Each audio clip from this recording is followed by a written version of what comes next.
Good morning, or maybe it's good evening, or I don't know, when do you listen to podcasts? For me, it's morning, however, as I'm recording this, and I am full of energy. And I actually had a little moment. I'm currently in Italy with my family, where I was thinking, oh, you have a lot of work this week. And then I thought, but how wonderful is it that my work means I get to do things like recording podcasts, outlining coaching sessions, talking to clients. It's just a wonderful feeling to, do a job you love so much and you get paid well for. I think online, a lot of people talk about, making money and the millions and all of that and the 100K and blah, blah, blah. And it's all important. I mean, money matters. But I think we don't talk about just like simply really enjoying what you do enough. So that's how I reframed my early morning, because this morning I started podcasting early. I'm in a house with my family in Italy, remote working, all of us, me and my brothers, and spending some time together. And I knew I had a lot of work today, but I decided to reframe it as being so grateful that this is the work I get to do. Hello, and welcome to Fail to Win, the show where we love to make mistakes and learn from them so you can turn your passion into profits and live life on your own terms. I'm Amy van der Putten from FastForwardAmy, your host and coach, and I'll bring you a new episode with simple strategies every Tuesday. Energy and motivation is also what I want to talk about today in this podcast episode, because I know it is not always easy, especially in January, February, March. A lot of people get a lot demotivated, a little demotivated, or a lot, I don't know, and start really feeling the heaviness of their business weighing on them. So today I want to talk to you about how can we make sure, or how do I do this, and how have I learned this over the years, that we keep our energy and motivation high, not just on Monday, but also all throughout the week, so that you can end the week on a high on Friday as well. Let's dive in. I used to not be good at this. About 10 years ago, when I started working, as a small business owner, I used to be fully exhausted by the end of the week. I've talked about this a lot, but by the end of the week, I would have done so much for clients that I was exhausted. And the only way to kind of like soothe myself would be to eat a lot, drink a lot, and that felt like it was really grounding to me. Overeating and drinking, stuff like that, were like, oh, now I get to relax. And I don't mean drinking myself into oblivion, but just like, oh, the glass of wine, or oh, the cookies, and maybe also some of the potato chips. And it often felt like either I was working hard or I was enjoying hard, which there's nothing wrong with that unless you are harming yourself. And in hindsight, I was harming my body in the way that I was just exhausting it too much and not giving it enough of what I needed. So what happened back then is I started working with a coach because I knew I wasn't taking good enough care of myself. And she taught me about how to self-care for myself as an entrepreneur. And to this day, 10 years later, I'm still trying to apply these lessons, still learning every single week what I can do better, how can I increase my energy, all of it. And I recently actually had a health checkup, and some things I still need to work on, because I think our hormones and our health it's a never-ending story. But what also happened is that the woman who did the measurements or the tests, she said like, oh, I'm actually surprised for how busy you are, that some of your stats are really pretty good, and compared to how much stress you're under and how much responsibility you carry. And I said, well, that's nice to see, because I actually also really work on this. I carry the R ring, I work on my sleep, all of that stuff.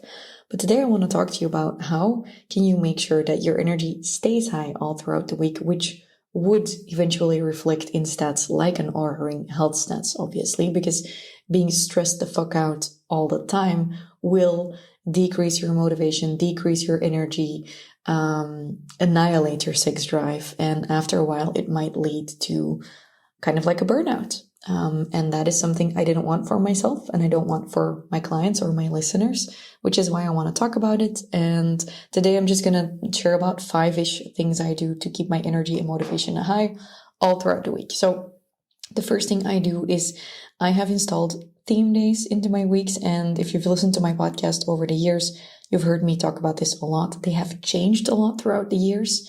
Every quarter or so, I have a look at my calendar and I revisit my ideal week.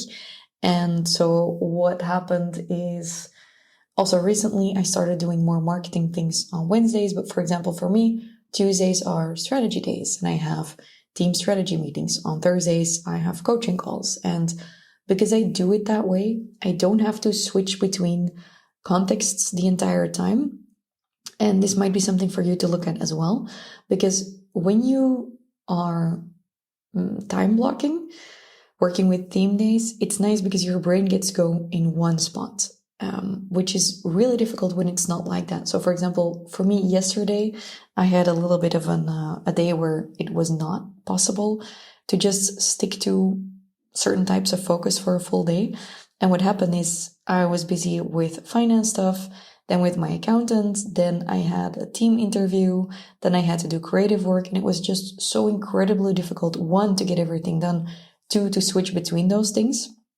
And I wasn't able to focus on the creative work until, the busy financial fiscal work was done. Now, normally this wouldn't happen to my calendar and my to-do list, but I'd been sick last week for 2 days because of food poisoning. I've been traveling a lot and a couple of things just came together, and yesterday was just a shit show. And it also reaffirmed why I usually don't plan like that and why I love my team days. And the way you can look at it is when you are working, you're kind of like working on an island. If you're working within one theme or topic, which could be coaching, content, finances, operations, whatever. But when you have to switch between topics like I had to do yesterday, then you have to kind of like, you're on an island, you have to walk over a bridge, but you're holding a lot of shit. And then you're walking over the bridge, over the water, and you might drop something. You're like, oh no, I don't have time to go and pick it up because I have to get to the next island.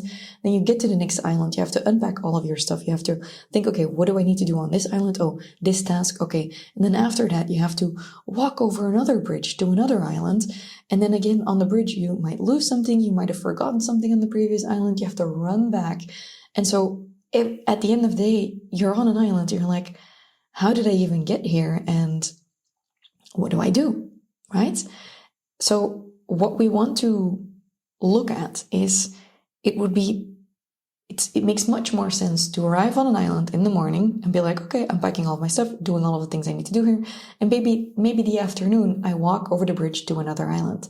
That's kind of like what time blocking, batching, and working in theme days actually means. So for me, it means differentiating between marketing and content creation, or development of coaching calls and programs, or sales things, or team finance stuff. Really identifying for you what are the themes that I work in. Maybe you have physical products, you have a lot of other topics that you work on, but really looking at how can I make these theme days fit my week. So that's one thing. The second thing I have been doing religiously since that moment of coaching a couple of years ago is I became really aware of my energy. And so what that means is I used to work until I was just exhausted every day. If I had energy left and I was feeling good, I was like, oh, amazing. That means I get to work more. By the way, if you hear a lot of noises in the background, that's, I know, my mom or my brothers, because we're all in a house together and there's a lot of noise. But so what I used to do is I would work until I couldn't anymore. And if I had energy left, I would still squeeze it out of me. And I was like, oh, then that means I can work on this idea, or I can work on my website, or I can go into Canva. But it would mean that by the end of the day, I would always go over my boundaries. And then you pay for that the next morning because you're feeling really good and amped up on adrenaline at night. But the next morning, your alarm clock goes off. You're like, oh no, I'd rather snooze. Or maybe you could do this for a week, and then the next week you're having a really shitty, demotivated, low energy week because you've kind of gone overboard and you've used up all of your energy. So what I started doing is I started tracking my energy at the end of the day and started looking at how am I ending my day? Am I ending my day on a high? Do I have energy left? And I started learning that it was okay to finish my day, finish my work day, not being fully exhausted. And it was also okay to go to sleep, Not necessarily being super, super sleepy, but that you can also just go to sleep when you need to go to sleep. And what helped me is that sometimes I saw an 8-hour workday is not the same as a different 8-hour workday. When I'm recording podcasts and I'm doing coaching calls and I'm strategizing and brainstorming, I am so happy and high energy at the end of the day. When I'm working on the finance stuff and I'm doing HR things, I'm not so happy at the end of the day. It's just not stuff that gives me a lot of energy. So this really taught me what not just my zone of genius is, but also my high energy activities and how I got to structure my week more like that. Now, I created a printable and something I teach my clients whenever they are feeling overwhelmed or low energy to print out. And for 1 week, they use this, and every day at the end of the day, they score their energy, and then they look at a little debrief of what their day was like how did it go, what went well, what could have gone better, what do they need for tomorrow's success. If you do that for just 1 week, it is going to help you. So if you want access to it, I'll gift it to you for free. Normally it's part of my coaching curriculum, but I'll gift it to you. All you need to do is click on the link in the description or just DM me the word energy sheet on Instagram and I will send it over. So there's that. Then let me look at, so we have 1 theme days. Think of the islands and the bridges.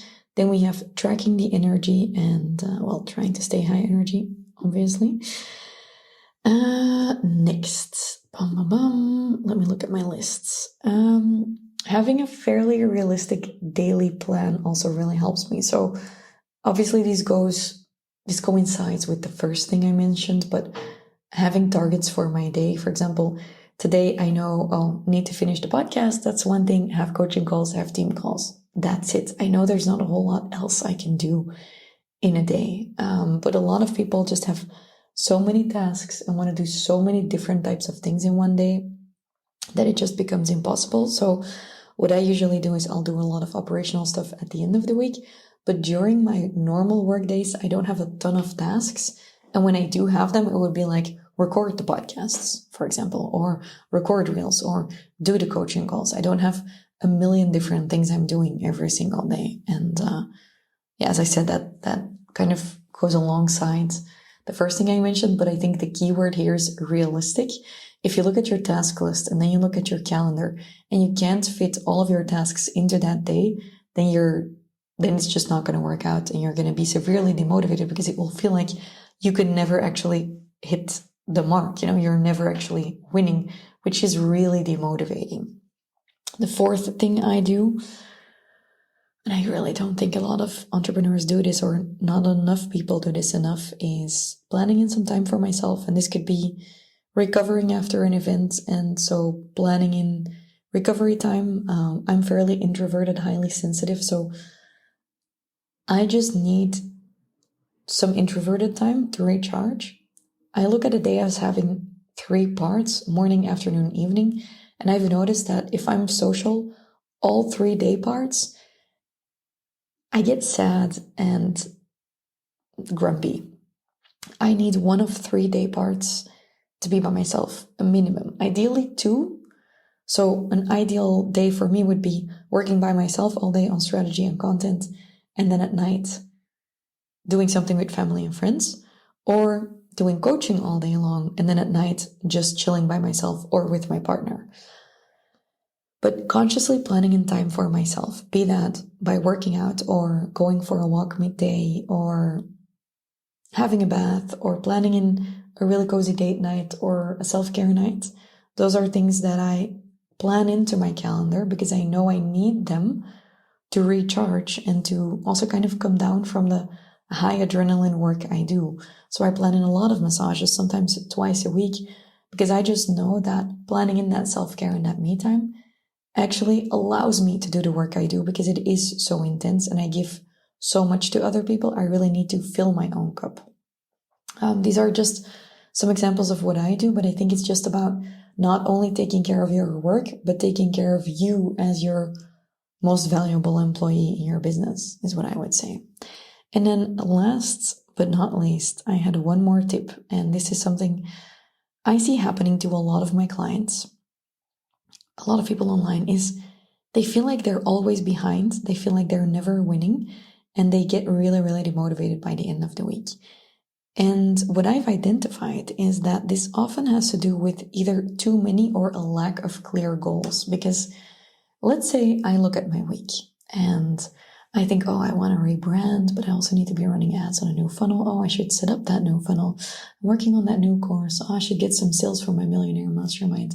Oh my God, I still need to make some new content. And I have so many to-dos and targets in my head that I'm going to feel like I'm never actually winning. So what I do instead is I set 3 clear targets per week. So for example, this week I'm prepping for a retreat that next week I want to be really successful. This week I'm also selling spots for that retreat and my flagship program, and I'm working on getting some new mastermind clients in. Those are my targets. I know exactly how many clients I want, what I want the conversion rate of my retreat to be, how many clients I want in my mastermind. So I know for this week, for example, it's week 11. I know, okay, going for 3 clients, 20 sales, perfectly prepped retreat so that next week it converts at 20% re-signups, for example. On that list, it doesn't say get 10 passive sales in or get the ads target to that, blah, blah, blah. And why I do this is not because the ads aren't important or the passive sales aren't important, but because I can't have 10 different targets each week, because then I will constantly be losing. And the good thing is when you choose what your wins are, when you choose, okay, when I accomplish this, I'm winning, it also means that you are choosing what your wins are not. So this week, I don't need to be focused on the ads, for example, new ads, or I don't need to rebrand this week. It would be good for my business if we can work on the branding, but it's not a priority this week. And because I don't set it as a target and I do know what my targets are, I know when I'm winning and losing. And so the mistake most people make is they have too many targets that aren't clear. And what I would recommend to you is at the beginning of the week, you set 3 clear outcome-oriented targets. And during the week, you work on hitting those targets as much as possible. You can also do this for a month, for a quarter. You can do this every day, whatever floats your boat. I do this per week, so I know what my focus per week is. And it helps me tremendously because it also makes me feel like I can win. And I see a lot of entrepreneurs who can just never win because they want too much and not enough at the same time. So set 3 clear goals and also decide what it's not this week and cut yourself some slack, okay? So we had working in theme days, tracking our energy and doing as much high energy activities as we can, having a realistic daily plan with tasks, planning in some you time, and for example, that could also be workouts during the day. And last but not least, having clear targets for your week so that you can actually win instead of constantly feeling like you are behind, okay? Go and implement these. Be really critical to yourself. Know that this never stops. We have to keep on learning from, what works and what doesn't work. And don't forget to grab your energy sheet. I've linked it in the description of this episode, or simply DM me on Instagram with the word energy sheet, all one word, and I'll send it over. Bye.